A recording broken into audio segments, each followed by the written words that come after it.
سے وہ نفرت کا دھارا صلیبی جنگوں کی شکل میں عالم اسلام پر ٹوٹ پڑا، اور اس کے بعد حال ہی میں جو فتح انہوں نے حاصل کی، نوٹ کر لیجئے کہ جہاں تک پروٹیسٹنٹ مذہب کا تعلق ہے وہ تو پہلے سے ان کی جیب میں تھا۔ یہ ویسٹ کا لفظ آپ نے پڑھا ہوگا اور اخبارات میں آتا رہا خلیج کی جنگ کے دوران۔ ویسٹ ایک تو کہتے ہیں یہ بھیڑ جو کاٹ جاتی ہے، منہ سوج جاتا ہے، ایک یہ ویسٹ مخفف ہے، وائٹ اینگلو سیکسن پروٹیسٹنٹس۔ سب سے پہلے یہود نے انہیں شکار کیا، اپنا اعلی کار بنایا۔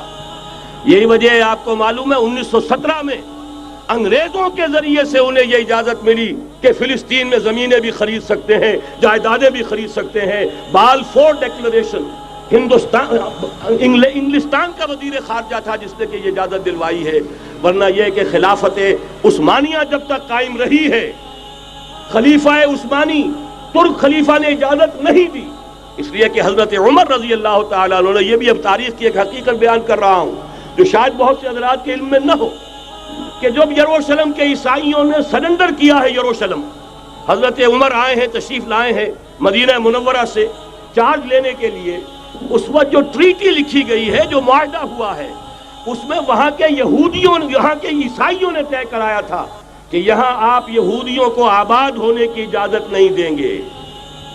یہودی آ سکتا ہے، زیارت کر سکتا ہے، اپنے مقامات مقدسہ کو آ کر دیکھ سکتا ہے، یہاں آباد نہیں ہو سکتا۔ اور یہ کون شرط رکھ رہا ہے؟ عیسائی۔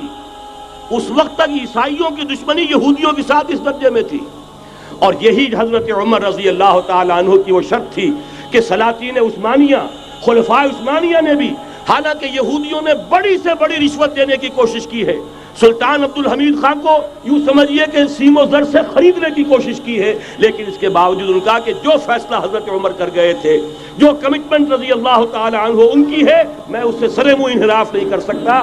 اصل میں اسی کی تو صدا ہے جو فری میسنری کے ذریعے سے خلافت کا خاتمہ کرایا گیا، کہ یہی سب سے بڑی رکاوٹ ہے۔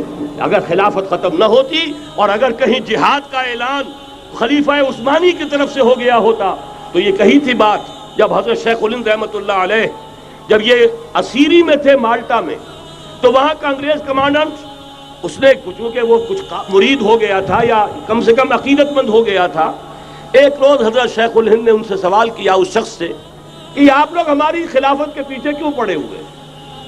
یہ تو بیمار، تم خود کہتے ہو، یورپ کا مرد بیمار ترکی، آپ کو کیا ڈر ہے اس سے؟ آپ کیوں اس بیچاری خلافت کے در پہ ہیں؟ اس شخص نے جواب دیا تھا، مولانا اتنے بھول پن کے ساتھ بات نہ کیجئے، ہم بھی جانتے ہیں، آپ بھی جانتے ہیں، اگر کہیں خلافت عثمانیہ کی طرف سے جہاد کا اعلان ہو گیا تو پورے عالم اسلام سے لاکھوں مسلمان اپنے سروں سے کفن باندھ کر نکل آئیں گے۔ آج اس گئے گزرے دور میں بھی اس کمزور اور یوں سمجھیے کہ نام نہاد خلافت کے اندر اتنی جان ہے، اتنی طاقت، لہذا اس کو ختم کیا گیا، اور ختم کرایا گیا کن کے ذریعے سے؟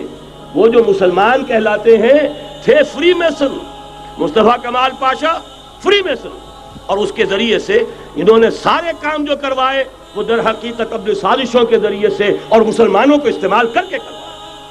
بہرحال بات لمبی ہو رہی ہے، پہلی بات تو یہ ہے کہ وہی نقشہ اس وقت کا آج بھی ہے جہاں تک یہودیوں کا تعلق ہے، لیکن فرق یہ واقع ہو گیا کہ اس وقت عیسائی یہودیوں کے تابع نہیں تھے، بلکہ عیسائیوں اور یہودیوں کے مابین دشمنی تھی۔ آج یہودی عیسائیوں پر مسلط ہو چکا ہے، فرنگ کی رگے جاں پنجے یہود میں ہے، اور آج کے فرنگ کا لیڈر امریکہ ہے۔ امریکہ کا صدر یوں سمجھیے کہ وہ ان یہودیوں کا غلام ہے، مجال نہیں کہ ان کی مرضی سے ادھر سے ادھر ہو جائے، اور اگر کوئی غلطی سے ادھر سے ادھر ہو جائے تو اس کا پتہ چاک ہو جائے گا۔ آپ دیکھیے کیا حشر ہوا ہے بش کا، حالانکہ بہت بڑا ہیرو بن کر نکلا تھا گلف وار سے، لیکن ذرا سا ایک بیان دے دیا تھا کہ جو اسرائیل کو پسند نہیں آیا، تو جو الیکشن میں چاروں شانے چت ہوا ہے اس کا جو حشر ہوا ہے وہ دیکھ لیجیے۔ تو پہلی بات تو یہ سمجھ لیجئے کہ آج بھی یہودی، یہ نیو ورلڈ آرڈر ہے، نیو ورلڈ آرڈر، اور اس میں عیسائی دنیا اس کی اعلی کار ہے۔ اب صورتحال کیا ہے؟ عیسائی دنیا، میں ایک بات بتا رہا تھا بیچ میں رہ گئی، کہ جہاں تک پروٹیسٹنٹ عیسائی تھے وہ تو پہلے ان کے ہاتھ میں تھے، حال ہی میں انہوں نے جو فتح حاصل کی ہے وہ کیتھولک عیسائیت کو بھی اپنے ہاتھ میں لے لیا ہے۔ چنانچہ پوپ صاحب نے فرمان جاری کر دیا ہے کہ ہمارے خداوند یسوع مسیح کے قتل کی ذمہ داری ان یہودیوں پر نہیں ہے، بری کر دیے گئے۔ 1900 برس کے بعد، بلکہ 2000 برس کے قریب ہو گئے، انہیں ایگزونریٹ کر دیا گیا، ایبسالو کر دیا گیا، ان پر ذمہ داری نہیں۔ نتیجہ یہ نکلا ہے کہ ابھی چند مہینے پہلے جو مذاکرات صلح کے ہو رہے تھے، جن میں یاسر عرفات بھی تھے اور یہ اسحاق رابین گیا ہوا تھا واشنگٹن، وہاں سے واپس آیا ہے تو روم میں رک کر پاپائے روم سے ملاقات کر کے تشریف لائے ہیں، انہیں دعوت دی ہے کہ یروشلم آئیے، اور ویٹیکان نے تسلیم کر لیا ہے اسرائیل کو، اور ویٹیکان کا اب جو ہے ایک ایمبیسی، اس کا جو ہے سفارت خانہ وہ یروشلم میں بننے والا ہے، اور پوپ صاحب بھی وزٹ کرنے والے ہیں۔ گویا کہ یہ گٹھ جوڑ اب مکمل ہو چکا، اب کہیں اس میں کوئی کمی نہیں رہی۔ اس یونائٹڈ فورس کے ساتھ یہ نیو ورلڈ آرڈر اس وقت عالم اسلام پر حملہ آور ہے۔ اب اس میں نوٹ کیجئے کہ اس وقت کی فضا ہے کیا۔ عالم اسلام میں سے عالم عرب ان کے شکنجے میں جا چکا، کیوں بنا کر کھڑے ہوئے ہیں اسرائیل کو ماننے کے لیے اور سر تسلیم خم کرنے کے لیے۔ انہیں بلا کر میڈرڈ میں پیش کیا گیا یہودیوں کے سامنے کہ تم جن کے ساتھ ایک ٹیبل پر بیٹھنے کو تیار نہیں تھے، میڈرڈ میں آؤ، آؤ اپنا قبرستان دیکھو، یہ اسپین کی سرزمین جہاں تم نے 800 برس حکومت کی تھی، یہ تمہارا قبرستان، یہاں آؤ اور بیٹھو اور ان کے ساتھ بات کرو۔ گئے تھے کہ نہیں تمام فرنٹ لائن سٹیٹس میڈرڈ میں؟ حالانکہ کوئی بین الاقوامی کانفرنس کبھی میڈرڈ میں نہیں ہوئی، یا تو یہ واشنگٹن میں، بعد میں وہ سارے معاملات واشنگٹن میں چلے، شروع وہاں سے کیا۔ اس لیے کہ نیوز ویک کا کچھ عرصے پہلے کور سٹوری جو تھی 1992 is the year of Spain. Why? 1592 was the year of the fall of Granada. 1492 میں 1492 میں غرناطہ کا سقوط ہوا، اور پورے آئیبیرین پیننسولا سے ایک ایک مسلمان بچہ نکال کر ختم کر دیا گیا، یا زندہ جلا دیے گئے، یا تہہ تیگ کر دیے گئے، یا جہازوں میں بھر بھر کر۔ اور آپ کو معلوم ہے میڈیٹرینین کی حیثیت کیا ہے، خلیج ہے، ایک معمولی سی خلیج، ادھر سے اسپین کا ساحل قریب آ جاتا ہے، اسپین کے ساحل سے جہازوں میں بھرا اور نارتھ افریقہ کے ساحل کے اوپر پھینک کر آ گئے۔ پورے ہسپانیہ میں جہاں 800 برس مسلمان کی حکومت رہی، ایک بچہ بھی مسلمان نام کا موجود رہا۔ یہ تھا 1492، اور اب آیا تھا 1992۔ 1992 is the year of Spain۔ اسی لیے ورلڈ اولمپکس رکھے گئے، وہاں دلہن کی طرح سجایا گیا ہسپانیہ کو، اور بلایا گیا، طلب کیا گیا، سمن کیا گیا تمام دول عرب کو، آؤ یہاں بیٹھو، اور یہاں بیٹھ کر اپنے ان یہودی دشمنوں کے ساتھ مصالحت کی بات شروع کرو۔ بہرحال نوٹ کر لیجئے، عالم عرب جا چکا۔ کوئی دن کی بات ہے، میں سنسنی پیدا نہیں کرنا چاہتا، لیکن حالات اور واقعات سے نگاہیں بند کرنا بھی کوئی دانش مندی کی بات نہیں ہے۔ یہ ایودھیا کی مسجد شہید کی گئی، ابھی یہ ایک بہت بڑا مزار جو ہے شہید کیا گیا، اور اس کے ساتھ کئی مسجدیں شہید کی گئی۔ یہ سب کیا ہے؟ یہ مسلمانوں کی نفس دیکھی جا رہی ہے کہ کوئی غیرت اور حمیت نام کی کوئی شے باقی ہے؟ جیسے علامہ اقبال نے وہ نظم لکھی تھی، عبدالقادر روہیلا بڑا ظالم جفاجو کینہ پرور تھا، لیکن یہ کہ اس نے جو ایک ٹیسٹ لیا تھا کہ وہ جو عورتیں ہیں تیموری خاندان کی، ان میں کوئی رمق رہ گئی ہے؟ معلوم ہوا کہ نہیں، کہ غیرت نام تھا جس کا گئی تیمور کے گھر سے، ختم، غیرت نکل گئی۔ اسی طرح ایودھیا کی مسجد، اب چرار شریف، اور یہ کوئی دن کی بات ہے کہ اب مسجد اقصیٰ کا نمبر آیا کہ آیا، اس کے لیے پوری تیاریاں ہو چکی ہیں۔